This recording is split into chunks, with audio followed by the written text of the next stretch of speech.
And you know what they did? They just shut everything down and said, go ahead, sit over there and just wait. When you're ready, we'll take the cameras up again.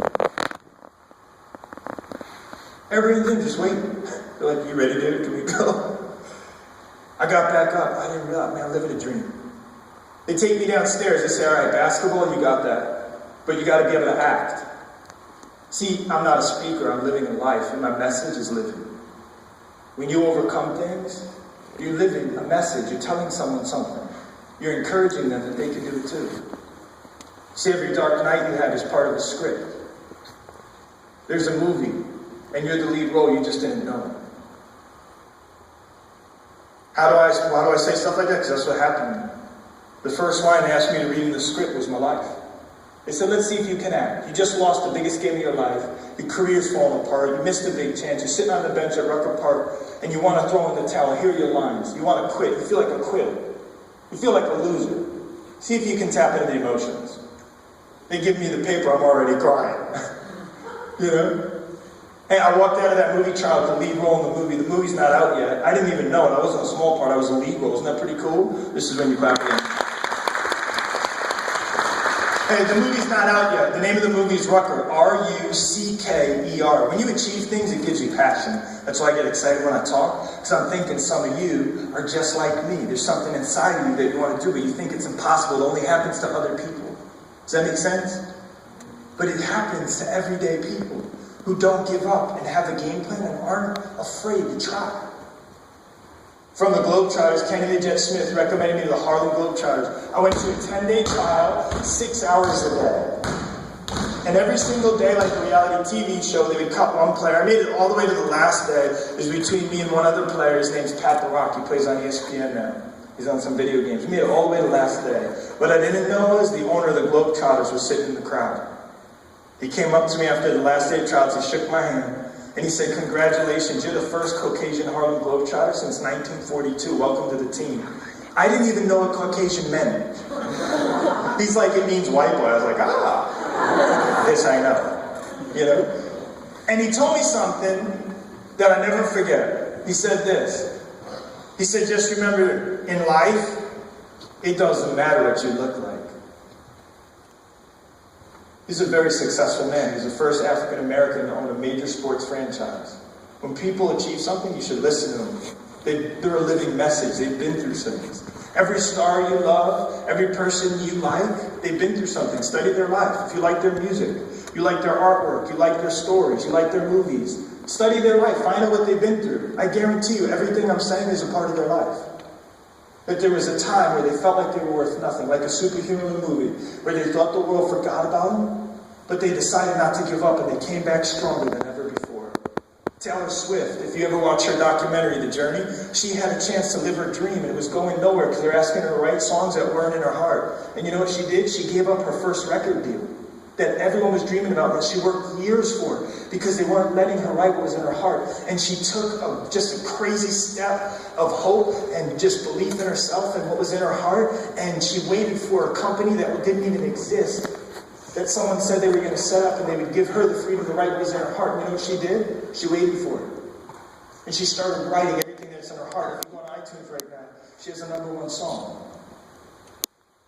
There was a time where she sat in a crowd and people talked to her about dreams. And she pursued it. And when other people wanted her to be something that wasn't in her heart, she even put that aside and said, no, it's not about the money, it's not about the contract, it's about what's in the heart, because it could change the world. I played with the Globetrotters. We toured the world around ESPN, BET, newspaper, magazine. It was a dream come true. When we got to France, my dream ended. My leg was hurting so bad I couldn't play. Right before one of the games, my leg locked up, my other leg. They brought me to the doctors. The doctor came out, and for the first time in my life, at the age of 25, just like the textbooks say, a minor case of hip dysplasia are the worst. Usually in your 20s, you'll start to lose the ability to walk because your tolerance for pain is so high, you don't realize you're destroying your joints. See, there's only one person who knows the pain, and it's you. If you don't speak up, no one can help you. The doctor told me this. He said, you have what's called hip dysplasia. I said, what's that? He said, well, it's actually more common in dogs than it is humans. I was like, gee, thanks. You know? He said, listen, you got to stop playing basketball. I said, why? I can handle it. He said, no, you can't. He started to tell me how I felt without me telling him. He started to tell me what was happening, how my legs were feeling and working and not working. He said, yeah, you're losing the ability to walk again. This time you're not going to get it back easily. You actually have to have both your hips replaced and now your basketball career is over. I stopped playing basketball. And I didn't know what I was going to do with my life. I told you there's always someone there if you're willing to wait and listen for their voice. I went back home and I felt like a failure. I met a beautiful girl. She became my best friend. She's my wife. After we were married, my daughter was born. Every night when I put her to bed, I'm so thankful I never gave up that night when I was sleeping on the floor. Greatest moments of my life have nothing to do with basketball. It's the faces of my wife and my daughter. It's been a long journey. Hey, what beautiful faces are waiting for you? What great things are you going to do? The other day we were at a school. I said, everyone close your eyes. They closed their eyes.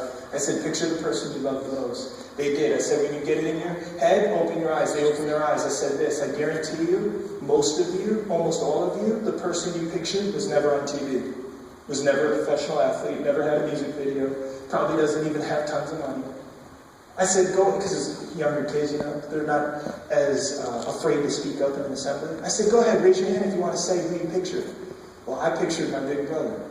Wasn't it cool the other day? All the different, I pictured my little brother. I pictured my grandma. I pictured my mom. I pictured my dad. Hey, the decisions you make to pursue your dream could change someone else's life forever. Why'd they invite me here today? Because I lived this whole message this summer. When it was hard for me to go play basketball again, but I felt like I was supposed to, I went down to the local gym. There was no crowd, there was no microphone. I felt like I was supposed to play, not for a contract, just because it's my way of connecting with people and giving them hope. I walked into a gym, and there was a 6'6", 240 guy, covered in tattoos with cool clothes on, who was the most popular guy in the gym, but he was the most lonely person in the gym. He called me yesterday. He said, Seth, I just wanted to hear your voice. You know the workout t-shirt you gave me? It's hanging on my wall in my apartment. Just yesterday. He said, I just got my first paycheck. I said, there you go.